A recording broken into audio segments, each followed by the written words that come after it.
Uyu munsi ni umunsi mwiza, ni umunsi w'akanyamuneza ku mukenyezi. Mbere y'uko tugira icyo tuvuze cyangwa dukoze, twagira ngo twugurure uyu munsi mukuru wacu n'isengesho. Reka tumukaribishe uyu madamu wacu n'isengesho. Twese dusenge, umuntu wese arazi ingene asenga uko yahamagawe. Nta muntu wese yigishwa ukuntu asenga, kugira ngo dusanzwe dusenga aba ari gusenga. Muhaguruke dusenge Imana. Mana Data wa twese uri mu ijuru, izina ryawe rininahazwe, ubwami bwawe bose, ibyo ugomba bibe mu isi nk'uko biba mu ijuru. Uyu mwanya n'isaha turi hano kuri aka kagoroba, wongeye kutugirira neza, wongeye kutugirira ubuntu, twongeye guhura turi imiryango itandukanye, twongeye guhura turi abavandimwe mu izina ryawe Yesu Kristo. Uyu mwanya n'isaha turahagaze ahantu ngo turabonere ukuboko kwawe, turahagaze ahantu ngo turabonere ubwiza bwawe. Mu izina rya Yesu tubona no gushima ingene waturinze muri ya mabarabara, twaciye amahoro, twongeye kugira ngaho turi amahoro, n'abakiri mu nzira bakiza turabasabye ngo barinde nabo nyine bashike amahoro. Kandi umwanya tugiye kumara hano ube mwami umwanya w'ikimazi, twebwe twese turiyakiriye, utwakire, duseze twise ibana natwe, tutangurane natwe, turangizanye natwe n'ibizira ryawe rya Yesu Kristo, amen. Ku murongo wa mirongo 25, chapter 9 verse 25. reka dusome. Let us read. Kandi umuntu byomumarira iki kunguka ibyo mu isi byose,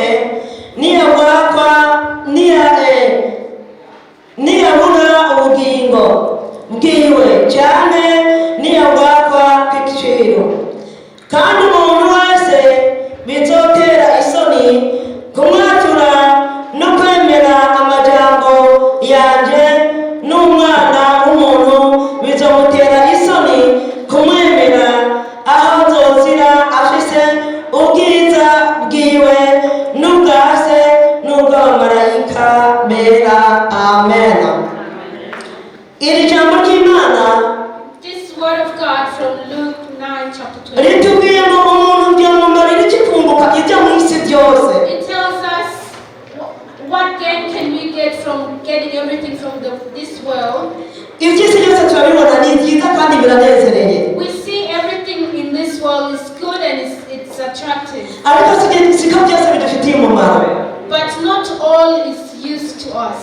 Na Pawulo yarabivuze ati ibyo mu isi byose siko bitugirira umumaro. Even Paul said everything in this world is not as used as we think. Kandi hepfo havuze ngo uzatinya kumwatura imbere y'abantu nawe azotinya kumwaturira imbere y'abamarayika bo mu ijuru. And then he says that if you know how to confess about him in front of people, he will confess about you in front of God. None rero nahanje, So therefore it's up to me nahawe, and it's up to you, kugira ngo duhitemo neza, duhitemo ubugingo, duhitemo urupfu. knowing what decision we can make in eternal life or the life we're living in. Wari wabona ikintu ku muntu ugatinya kubwira umuntu mugenzi wawe kiba umubonye ngo bizoba biri kumara ku mutwe wawe. If you're afraid to tell your neighbor the truth about them, it will be a burden to you. Numushikira umubwire ikibazo bamubonye ko. When you see a problem to your friend or anyone, go and approach them and tell them. Hanyuma nawe azobivamo ahindukire. And they will know that there is a need for them to change. Niyahindukira, And when they turn, uzobura ubugingo bwiwe. that means you have somehow saved their lives. Kandi Imana izobiguhera imperi kandi ikomeye. And God will reward together our strength. Bagiye rero kwerekana ko bari hamwe. Together, they're going to hold the knife together and cut the cake. Murahawe kazi. You are welcome. DJ, music.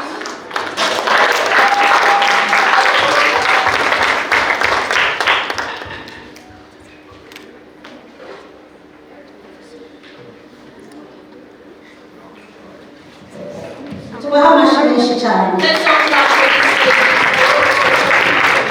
Ikindi kimenyetso gikomeye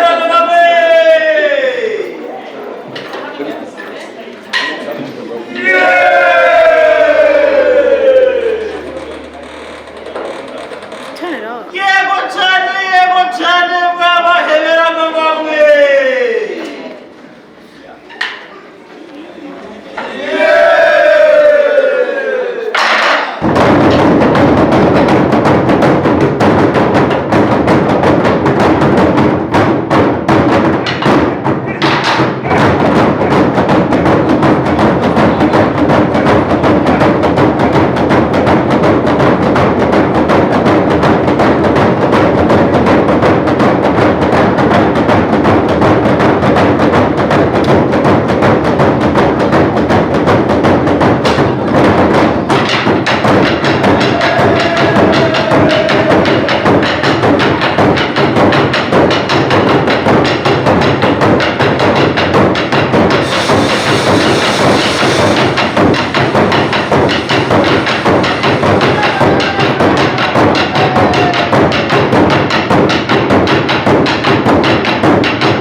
wacu murakoze cyane.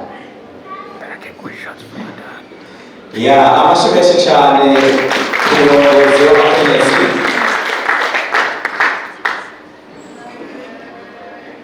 Hanyuma duhe amashyi rero abakenyezi bose. Abakenyezi turabakiriye kandi tugomba twemeze icyese yuko mushoboye. Ntishikagaha nabiwe abantu baza cyangwa vuga nti murashoboye. Yes, I will speak English and double check if you can speak Kirundi too. Yes, she can too. Women with care attitude. That's a good festival that we're having, and I'm here to welcome all the people.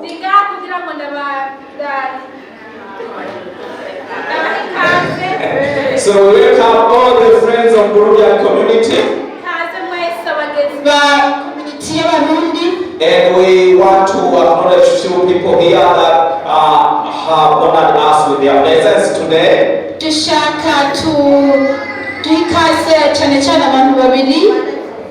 Few people. Alright. That first who was standing here is a woman leader. Can we put them together for that first, please? She's been a woman leader for this community for a long time, and she's doing a tremendous job.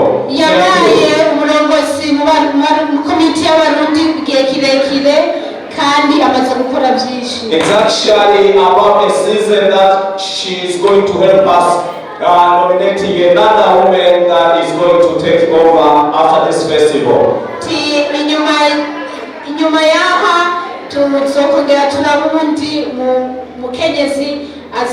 think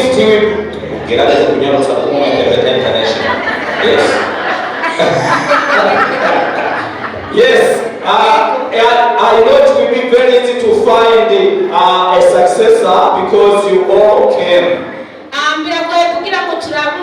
It will be easy.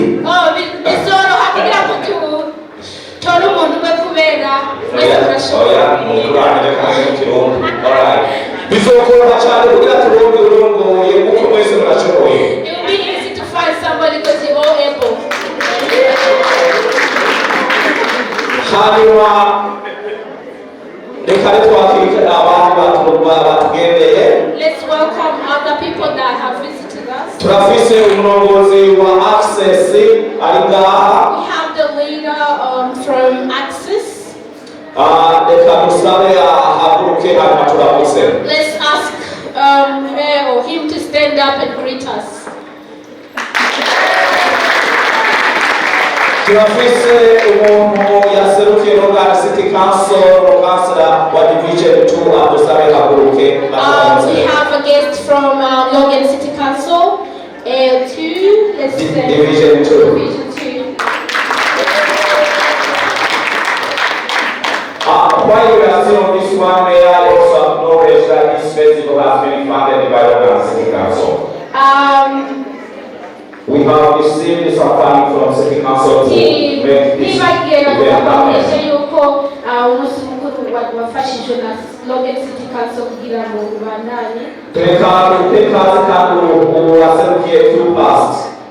Let's also ask the guests from the Q Pass.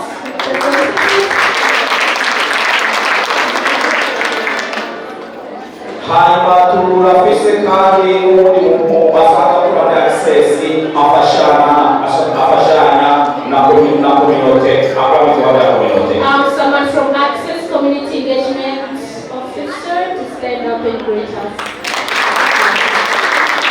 turafise n'abandi bantu bavuye muri Amparo Advocacy nabo bakasaba haguruke bose. From Amparo Advocacy also to stand up and greet us. Turafise abantu ba Mental Centers Cultural Mental Health Center nabo bahaguruke. Also people from Queensland Trust. Cultural Mental Health. Thank you.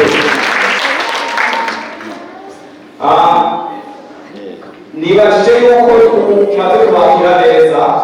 I believe we have welcomed them all. Ariko ndagusabe ubakirize mikoro abo bantu bamaze tuvuga batubwire n'amazina yabo ko ntibatubwiye amazina. Starting. Bashire mikoro hariya, wewe bashire mikoro hariya. Whoever has stood up, please stand up. Okay, Say your name. We didn't get to hear their names and something. Access is zero. Okay, welcome everybody. Thank you.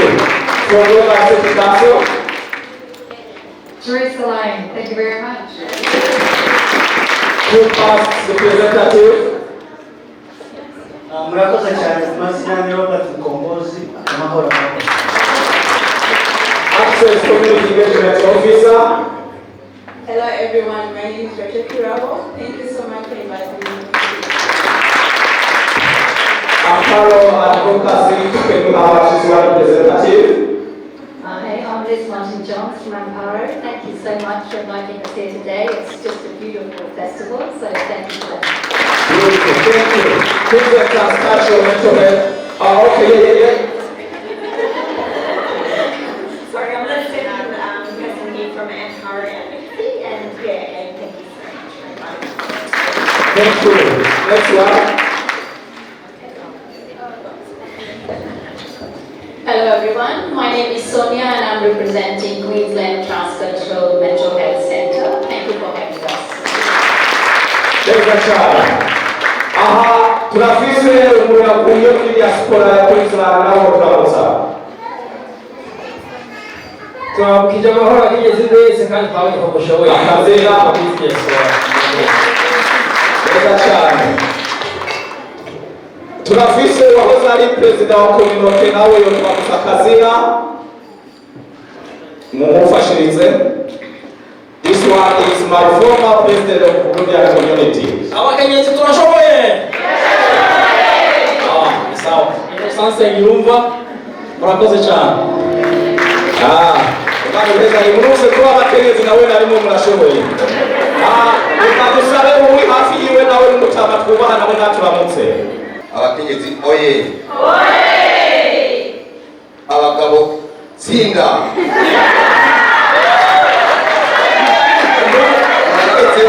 Amazina yitwa Nyandwi Jerome kwa Talibanzi ariko nibaza ko benshi banzi murakoze.